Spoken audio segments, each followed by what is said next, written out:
About discipline. And no, Randy, we're not talking about discipline in marriage. When you hear discipline in connection with parenting, what do you think? What's the first thing that comes to your mind? Who said training?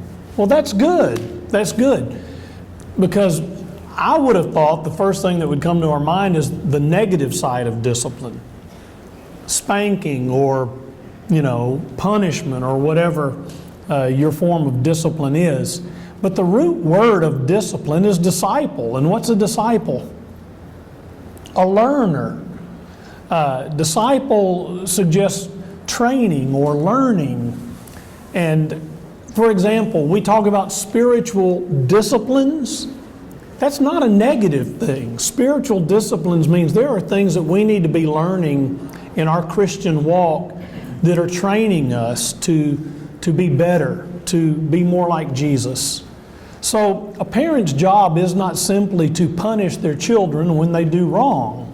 The more important thing for a parent is to teach their children how to do right or the path that they want them to follow. So, Proverbs chapter 1 and verse 8 says, "Listen, my son, to your father's instruction, and do not forsake your mother's teaching." Instruction is found 25 times in the book of Proverbs. And one of the great rules of good discipline is the idea of instructing. We parents must teach our children the way we want them to go. This may shock you, but children are not born with that compass, okay? I must have been early teens. And I can remember my dad being with his friends making fun of me because I didn't know much about cars.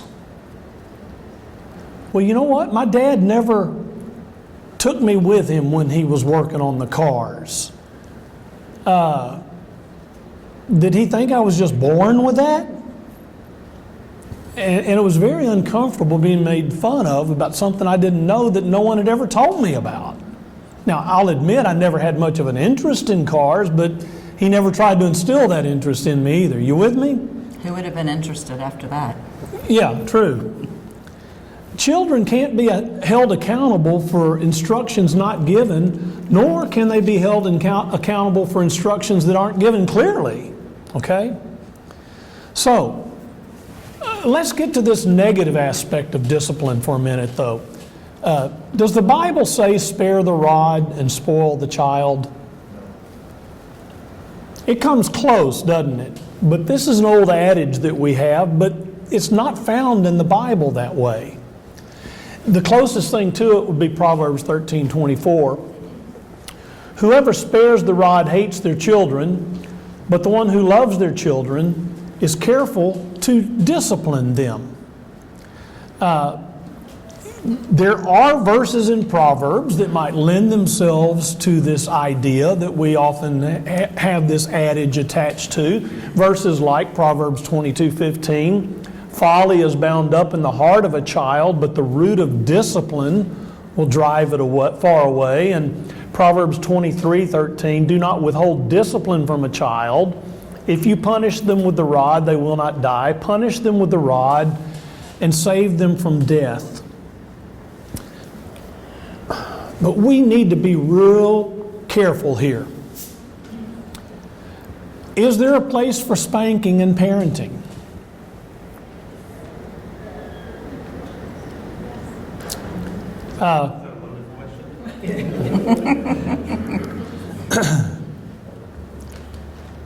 Maybe. When Beverly and I raised our kids, we did. Now, I'm not going to say we did every day. I mean, it wasn't a regular thing like that, but there were occasions every one of our kids received a spanking. But I will tell you this. If I could do it over again, I would resort to spanking much less frequently. Now, Beverly says that I don't want to be putting words in your mouth, so correct me if I'm wrong. But Beverly says she wouldn't at all. I think there are occasions, for instance, if a toddler continually reaches for a hot stove or something like that, to swat them on the hand might help them connect, this is not something I should be doing, rather than just picking them up and setting them 10 feet away, because what are they going to do when you do that? They're going to go right back. So there might be occasions like that. But it can be overused. It can be taken to dangerous extremes. It can even be used in place of more effective parenting strategies. Spanking, I found, as I reflect back on my own life, I think it was more out of anger oftentimes than it was out of really wanting to instruct. And again, speaking for myself, okay, I think spanking oftentimes can be lazy because more effective parenting strategies require more effort.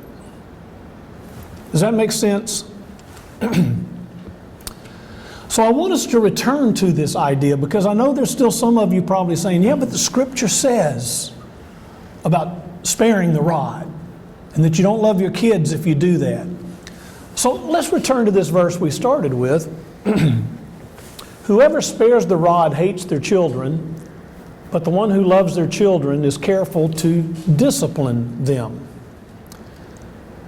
This verse is often the one that is cited as some people almost use it as a mandate, that God says that you need to spank your kids. But is that really the point that this proverb is making? You see, I think we may be zeroing in on something that's really not the point. To spare the rod indicates that a parent, it's indicating a parent who does not do what? Discipline. And what does discipline mean? Instruct or train. This is really pointing at the parent who doesn't care about instructing their children. That's the ones who hate their kids. Discipline means to teach or to guide or to direct. And further, when we think of the word rod, what do we think of? What would be our equivalent? I'm sorry?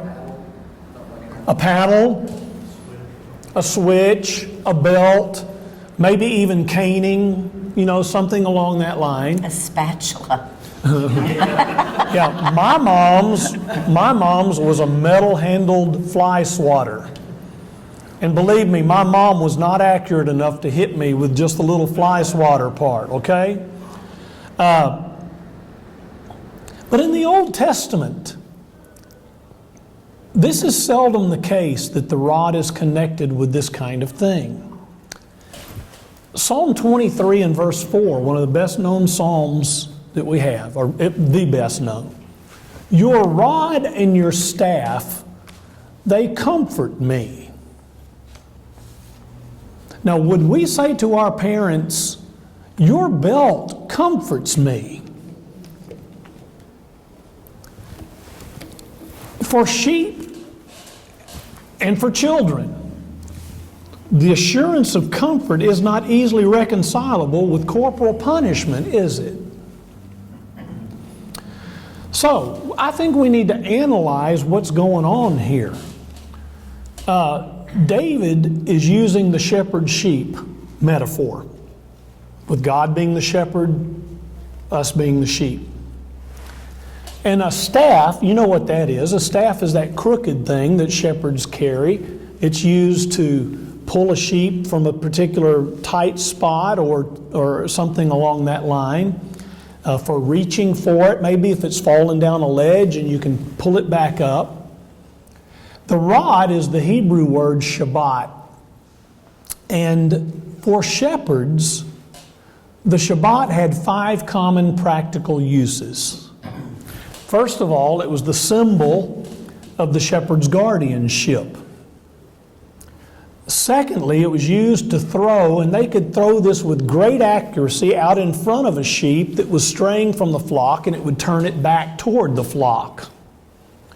Third, they would use it to ward off intruders, to protect the flock. So the rod was actually what the shepherd would use to strike a animal that was coming to hurt the sheep or whatever. Fourth, the sheep were counted. The shepherd would hold out the rod in a tight spot, and it was easier for him to count them as they passed under the rod. And fifth, it was used to part the wool to examine the sheep for sores or for defects. There is no evidence. In fact, it would have been a very cruel shepherd. There's no evidence that shepherds used the rod to beat their sheep. That's not what its purpose was. So there's an Old Testament scholar who has observed the rod may stand as a figure for all correction, firm yet kindly discipline and instruction. So, taking these 5 things, how can we apply that to parenting? First of all, you've got guardianship in the first one.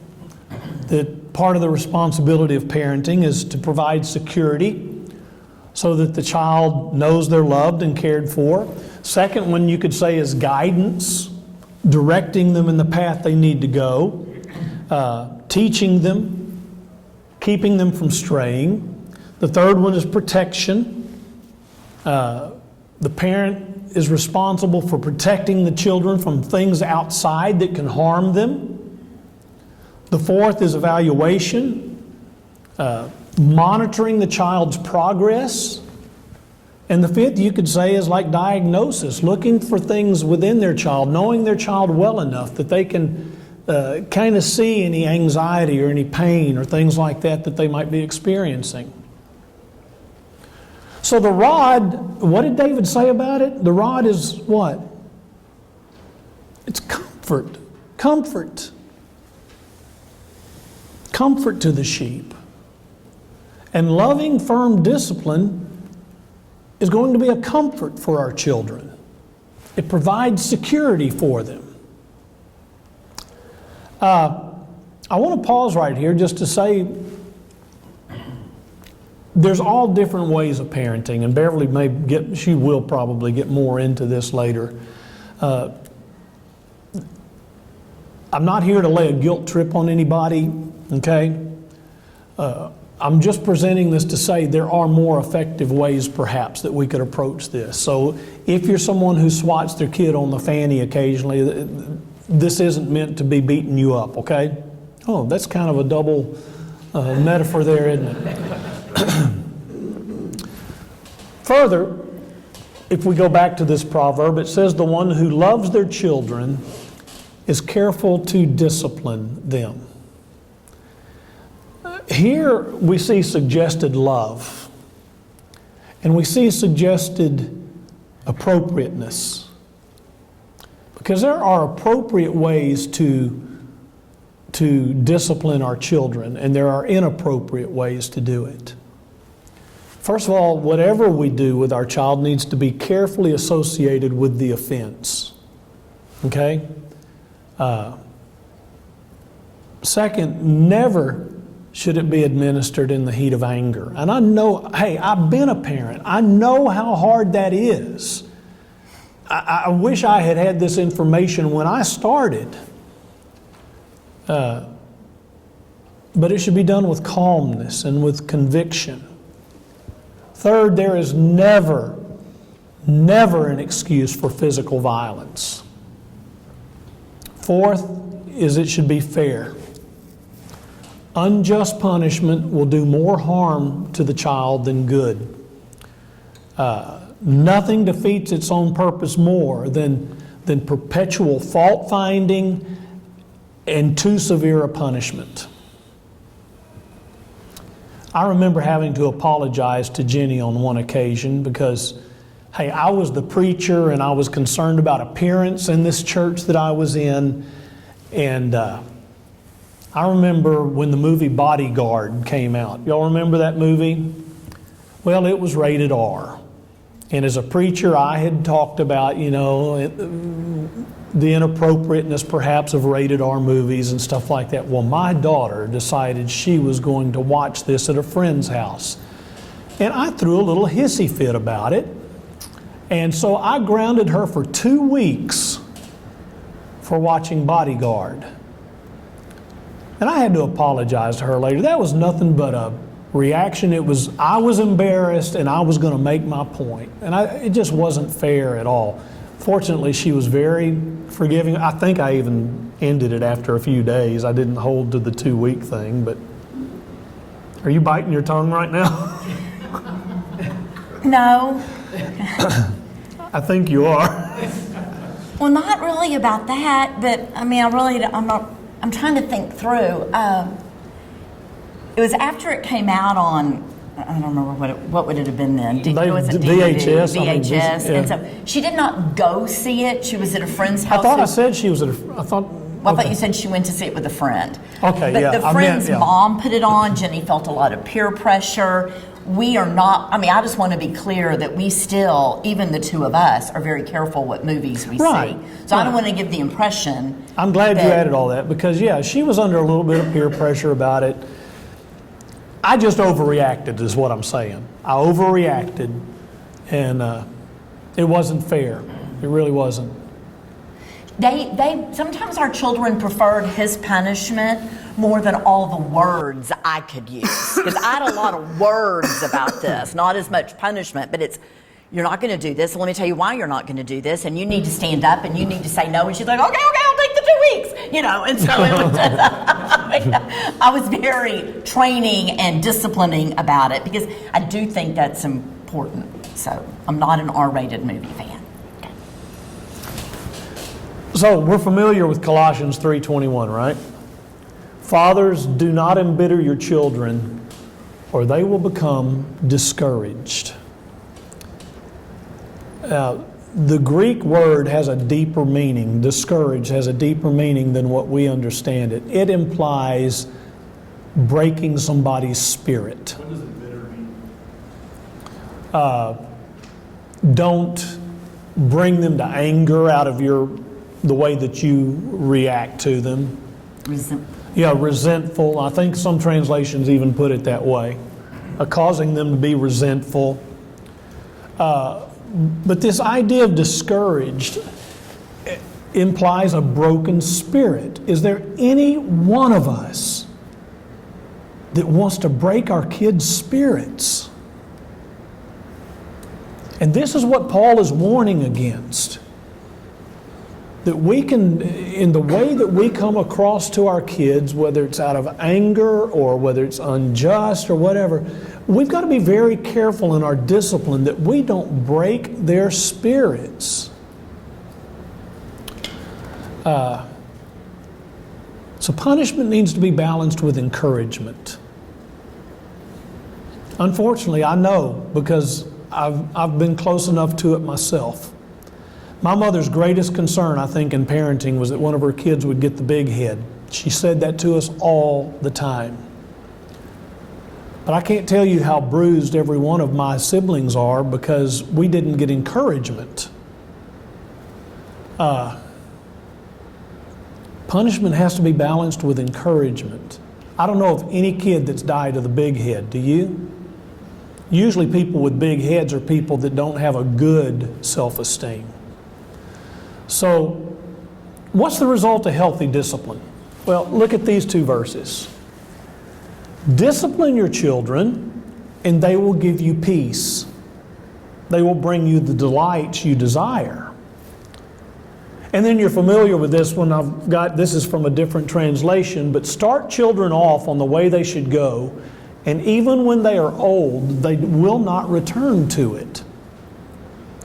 Now, let's remember, and this is very important, that these are proverbs, and proverbs are general truths. Sometimes we parents ought to have a little bit of a guilt or regret for poor parenting techniques, but sometimes a parent's done what they can or should, and the kids still have this rebellious thing in them, okay? So Proverbs, don't let these Proverbs drive you to guilt. They're general truths that if we practice these things, generally things will work out more the way that the proverb describes. Does that make sense? Okay? So my conclusion on this would be that Scripture does not, and I'm not telling you never to do it. That's not my position. Beverly may come on this differently in a moment. But Scripture does not endorse, it does not command that we beat our kids. Proverbs 22:6, they will not return to it, or they will not depart from it. Yeah, that's probably just a Hebrew, it's not real clear. Sometimes Hebrew is not real clear in things. So, both of them have the same general idea, though, even though they say it differently. Scripture doesn't endorse or command that we beat our kids, I may be using too strong, that we spank our kids, okay? Instead, Scripture demands that we love our kids enough to put out the effort to teach them and to direct them. And my suggestion would be, when it comes to this idea of disciplining our children, that we concentrate on the positive side of that equation. That disciplining is not this negative aspect so much as it is the positive one. Teaching them, directing them, training them in the way that we want them to go. Okay, Brent? I think you touched on something that's very significant, and I think I probably take more of what you said out of those verses where you said the effort of the parent. The verse in the New Testament where it talks about if your right eye or your eye causes you to stumble, pluck it out. That's just an exaggerated way of saying you need to be prepared to do whatever it is that you need to do. Right. Something right. That's right. I think there is an element of that in these verses where it talks about the rod and that sort of thing, is that you need to be prepared to make the effort, even if it involves maybe the child obviously disagreeing with that or not liking. They're not going to like it a lot of the time. But that doesn't mean that it's not the thing to do. Right. And I think there's a very strong element in a lot of those verses that is in preparation for the effort of the parent as much as it is for how the child is going to be. I agree. Yeah. So, anyone have any thoughts on that? I've got another thing that we were going to do today, but we're not going to have time to do it. So let's just open this up to some discussion about discipline, or do you have some things you might want to add to that? I hope you do. I have a few things, so Okay. we can start with that and see how it goes. We spent 2 weeks going over John Trent and Gary Smalley's concepts on giving our children the blessing. We've covered spoken word, we've covered picturing special future, we've covered touch, meaningful touch, and then we ended with an active commitment, which means when we have children in our homes, however, foster, adoptive, birth, in our community of faith, we make an active commitment to be with them and to stand with them. And I feel like I speak maybe for most of us in this room. There were things that my parents did, however, they were great parents, but there were things that they did that I grew up saying, I won't ever do that. Are you trying? Did everybody think that? I will never say that line to my children. I will never do that to my kids. And when I got tired, when I got real busy, it was like somebody pressed a tape recorder and it was my mom's words with my voice. And it was, what did I just say? When we get tired, we revert back to what we've heard, to the way we've done it. And I think we're gonna do stuff like that. It's going to happen. The cool part with parenting is No matter how old your children are, it's never too late to come back in. The goal of parenting, do I say this every week? You can tell I need to hear this. But the goal of parenting is not to do it perfectly. You're not raising perfect children. They are going to bear witness, really deep witness to what you do when you didn't do it well. They're going to bear witness to how do you apologize? How do you own that? How do you circle back, is the language you've used at the beginning in marriage. How do you circle back? What does it look like? And so, blessing over you this morning, wherever you are in parenting. I'm still loading my, started to call it an arsenal with my adult children. It doesn't feel much like an arsenal. But I'm still changing the way I respond, even to my adult children. I'm out of parenting mode with them, but they still frequently come to me and ask my opinion on different things. And part of that is to find out theirs. And part of it is to affirm where they are. And so I feel like as parenting, as parents, particularly in training and discipline, just because your parents did it one way and it seems simple and easy and maybe even right for you, you're raising children with different personalities than you. And so we've made an active commitment with our children. We're going to become your student. I believe that all discipline and training is more of an interweave to life. When you find yourself in discipline mode constantly, and by that I mean more corrective mode, I think we need to step back and investigate what's going on. Let me put this in school teacher talk. Some of you know I taught school for 11 years. I was a school counselor for my last year. So I spent 12 years in the elementary school as a first grade, 6 and 7-year-olds. My general rule of thumb, I would have anywhere from 18 start the year to 25 students in that room. When my children, that many of them began to frustrate me, I knew it wasn't their problem, it was mine. And I had to step back and go, whoa, whoa, whoa. I need to get more basic about boundaries. I need to revisit my boundaries. I need to make some new rules. And so when that happened, my little first graders knew by October, Miss Ross's language was, we need to have an academy today. An academy meant, we're going back to the basics. I need you to practice walking in the hall. We're going to practice walking in the hall. We're going to practice writing our name. We're going to practice, I really did do this. We're going to practice, everybody talk to your friends, talk. And then I'd say, class, and they better look at me. And if they didn't, there would be, we would go back to it again. I wanted to do it 3 to 5 times and master it. And I think that same principle is true in our homes. It's not the child's fault. When you're trying to teach something, revisit your own boundaries. Revisit what's frustrating you. Revisit what's going on internally inside of you. Absolutes in parenting they're not possible. You cannot cookie cutter raise your children. It's not going to be effective.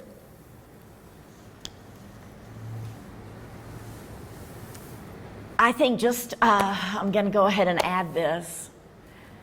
Sometimes in Christianity, we try to cookie cutter it.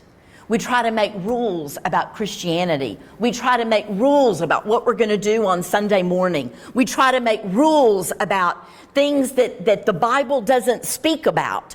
But the rules are so we don't have to think about it. We just go into rote mode.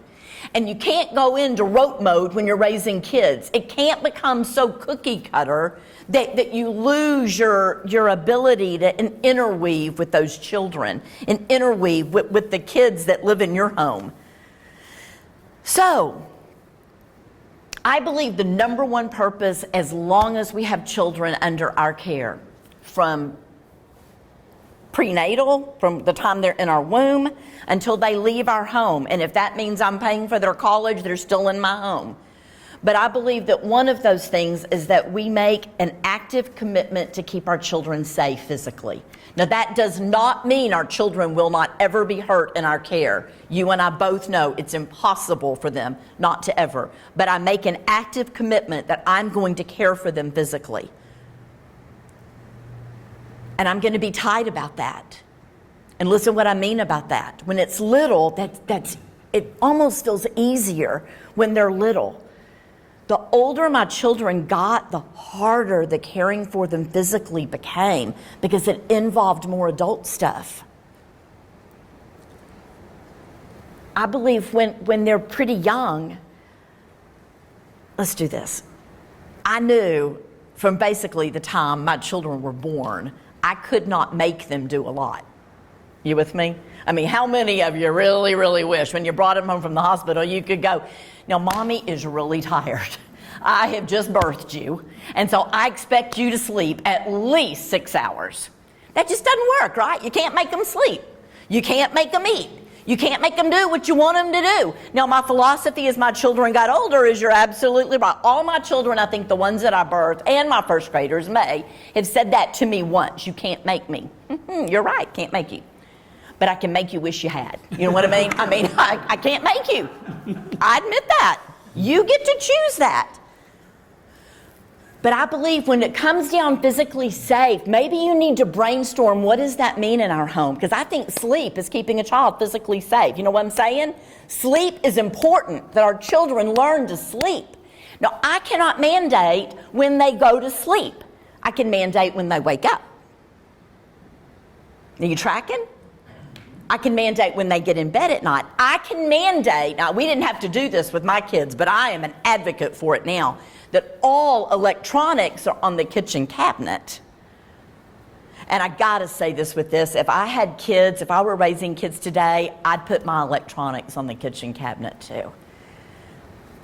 I've been to a couple of workshops in the counseling world and parenting world about children and social media and children and screen time. And one of the questions usually comes up is, how can you restrict your child's screen time? And it's like by teaching them by example, by restricting yours. Oh, I hated that answer. You know what I mean? It's like, I'm an adult, I can be on screen time. But we're modeling for our children, and it doesn't go with sleep. No matter what they tell you when you buy your phone. When I just bought my last phone, they were like, now this phone doesn't have blue light. I'm like, yes, it still keeps me awake. If I don't sleep well. When I go to sleep, check in my email. It just doesn't help me. I'm amening that, by the way. I know, I'm still not good at it, but I want to be. I've got goals with it. But I also think, did one bell ring? Not yet. Good, I thought I heard it, but I'm grateful. I think it's also why smoking and drinking need to be on our radars for our teen children. I think there's reasons. There are physical reasons why that is against the law. The laws in the United States of America do not dictate to a Christian family their morality. You with me? We're responsible for teaching our children what's moral and what's not. The reason drinking and smoking are against the law for underage children, whatever that may be, for underage children is because it is physically not safe. It's not a moral issue. It's not that our government is against drinking. It's not that our government hasn't taken a stand against smoking. It's that it rewires a child's brain in a way that those things are not safe for the underage brain. We've talked about our prefrontal cortex, this part of where your wisdom and discernment are housed, are still developing. Alcohol messes with that. You can't do it. Smoking leads to horrible addictions. Talk about slippery slope, which I hate that verbiage. But smoking just puts you out of control at a very young age. Smoking can be so addictive, and it robs us of living healthy lives. And so there's all kinds of boundaries around those things, and I'm an advocate. You do whatever it takes to prohibit that. Now you've got the whole sexuality issue going on. It is physically not safe for our children to have multiple sexual partners. It's not safe. There are all kinds of diseases. I don't believe it's safe for adults either, but I'm talking specifically for children, again, that don't have a prefrontal cortex. And let me tell you what, their friends do not have that boundary. There's all kinds of stuff going on. I'm curious to see what's going to happen in 10 years with the social media pictures that are out. There's going to be a lot of adults not able to get the job they want because of pictures they put on social media when they were teenagers. That does not, I mean, first thing I do, gut level truth, first thing I do when somebody wants a job with me, I go on social media, I check them out. I don't want somebody working for me that has pictures on those social media that are inappropriate. I represent the Lord in what I do. We're Wise County Christian Counseling. I can't do it. It's not okay. I have tight boundaries around if I sign your paycheck, it's in your contract what you will put on social media. I don't allow political discussions.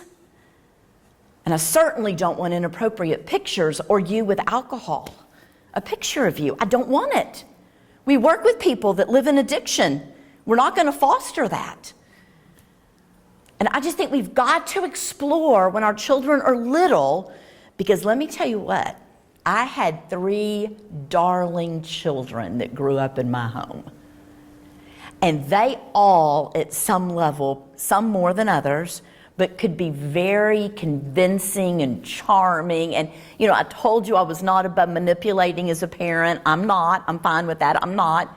But my children could manipulate me too. You know, they talked me into stuff that after I said yes, I'm like, what did I just do? That was not right. No, I changed my mind. You cannot do that. We're not going to do that. That's not what we do in our family. We've got to make good decisions about how to put good boundaries around our children. Now, I want to be an advocate for this, though. Those boundaries are going to be tight when they're young, and I will, as I've said, revisit them throughout their life. But our goal is by the time they're 18, that they know language to not succumb to peer pressure, that they feel good enough about themselves. I remember my oldest son telling me one time about my calendar. Mom, no is a holy word. And I was like, why, yes, it is.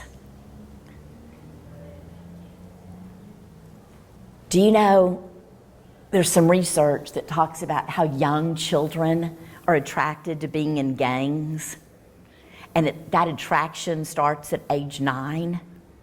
Because in a gang, whether right or wrong, black or white, a gang frequently gives you a place, even a false, perceived love and belonging when you don't have it at home.